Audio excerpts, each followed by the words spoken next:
Daripada umat Kristen disuruh menghafal bahasa Ibrani, disuruh menghafal bahasa Yunani, tapi kagak ngerti artinya, ya buat apa? Faedahnya apa?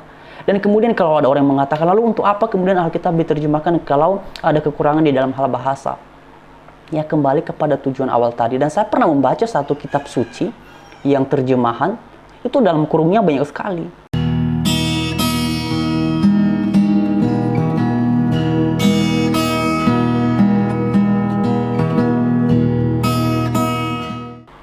Shalom teman-teman, selamat beraktivitas, Tuhan Yesus memberkati kita semua. Dan beberapa saat yang lalu saya dapat satu cuplikan video terkait dengan kesaksian seorang mualaf, dan saya pikir ini perlu untuk saya share kepada kalian semua. Dan karena itu mari kita simak sama-sama, nantinya akan kita tanggap. Terus yang ketiga, ini yang membuat saya takjub sebenarnya. Al-Quran itu kok bisa dihafal? Ya, saya berpikir, kenapa Al-Quran ini bisa dihafal? Bahkan seorang anak kecil, ini yang memukul hati saya. Kenapa anak kecil ini bisa menghafal Al-Quran? Lalu kenapa kitab suci saya yang dulu itu kok susah untuk dihafal? Jadi susah betul ya?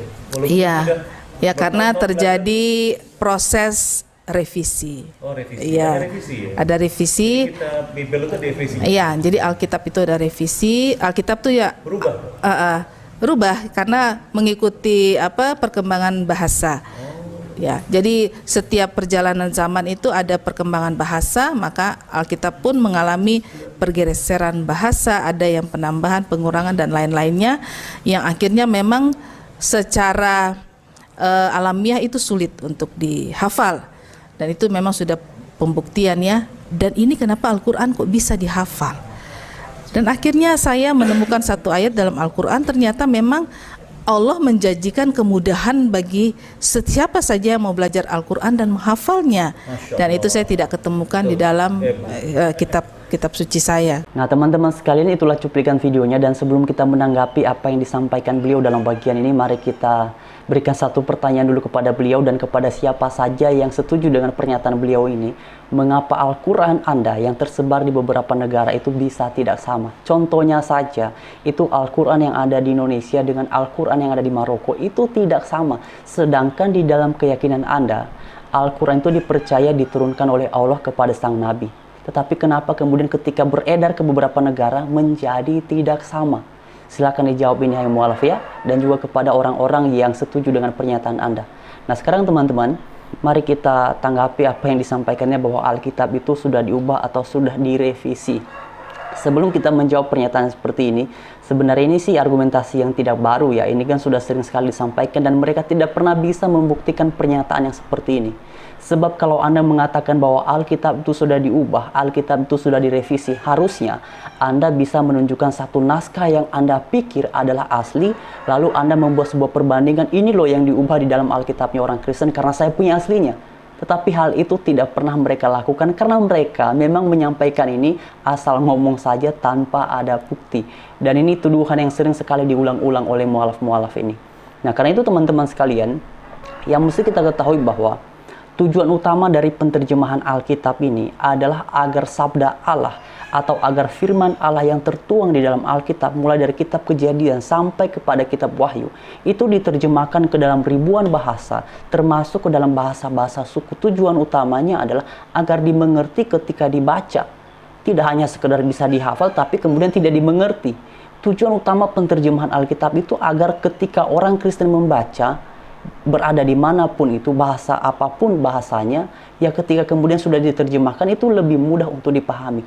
Dan memang harus diakui, istilah Ibrani, istilah Yunani itu dalam beberapa bahasa memang tidak semua atau tidak gampang untuk diterjemahkan. Contohnya saja teman-teman, ada beberapa bahasa Ibrani atau istilah Yunani yang kalau diterjemahkan ke dalam bahasa Indonesia itu agak sulit memang. Contohnya saja ya, di dalam Matius pasal 5 ayat 13 sampai ke 14, kan di situ dikatakan oleh Tuhan Yesus, kamu adalah garam dunia.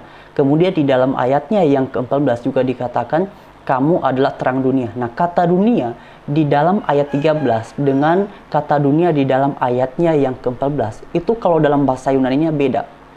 Istilah dunia dalam ayat 13 itu menggunakan istilah Yunani G, Sedangkan istilah dunia dalam ayatnya yang ke-14 itu menggunakan istilah kosmos.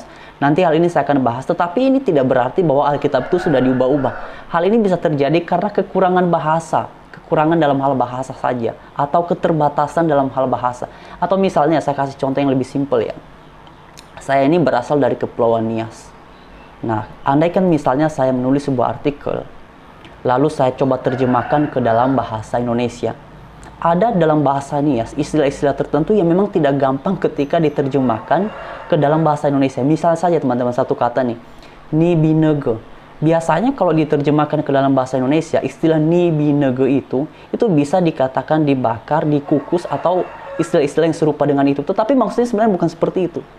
Makanya kemudian dibutuhkanlah orang Nias yang bisa menjelaskannya, oh ni binege itu aslinya maksudnya seperti ini. Tetapi setidaknya ketika diterjemahkan ke dalam bahasa Indonesia, setidaknya orang yang membaca mendapatkan gambaran. Nah, karena itu juga terkait dengan penerjemahan Alkitab ke dalam ratusan bahasa, termasuk ke dalam bahasa-bahasa suku, harus diakui memang ada keterbatasan, tapi keterbatasan ini di dalam hal bahasa.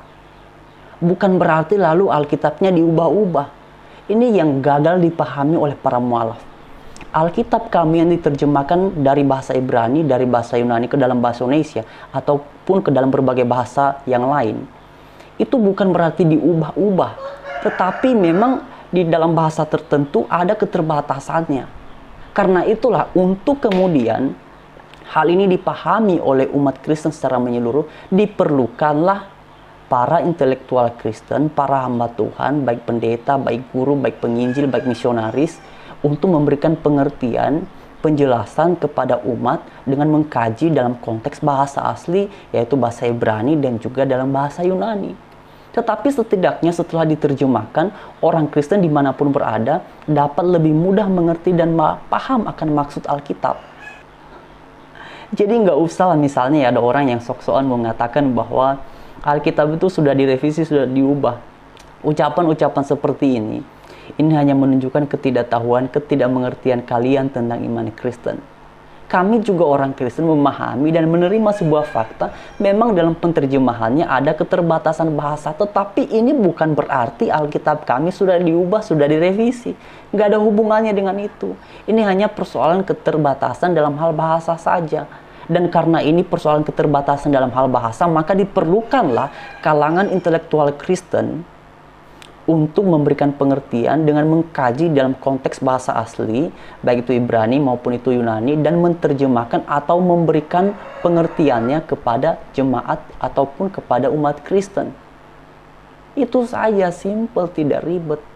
Daripada dipaksa Alkitab itu tidak diterjemahkan ke dalam bahasa Indonesia misalnya. Lalu bagaimana umat Kristen di Indonesia bisa mengerti tentang Alkitab dalam bahasa Yunani, dalam bahasa Ibrani? Yang tentu saja akan bingung. Ya, jadi kalian para mualaf, saya ulangi sekali lagi ya, karena Anda kayaknya gagal paham terus ini, para mualaf ini ya. Alkitab kami yang diterjemahkan ke dalam berbagai bahasa, kami paham bahwa dalam penerjemahannya ada keterbatasan, tetapi keterbatasan ini adalah dalam hal bahasa, bukan dalam hal diubah-ubah atau direvisi seperti yang Anda ocehkan.